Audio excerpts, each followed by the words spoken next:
అందరికీ ఇప్పుడు ఇక్కడ సెకండ్ దర్శనం అయిపోయింది మా వేములవాడలో.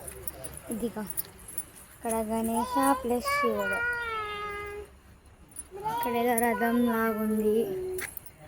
ఇదిగో ఇదే భీమేశ్వర ఇది గెస్ట్ హౌస్. ఇదే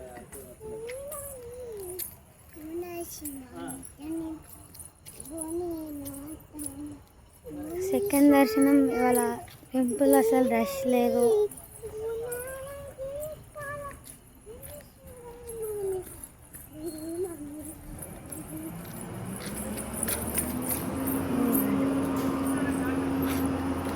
ఇదేదో రథంలా ఉంది, మనకు తెలియదు ఏంటి అని.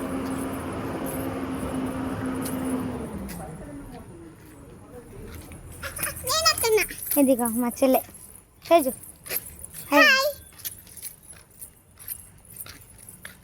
ఇక్కడ చాలా బాగుంది చెట్లు. నైట్ టైం అయితే చాలా బాగుంటుంది. ఓకే, ఇప్పుడు రేపు మాట్లాడుకుందాం. Bye bye everyone.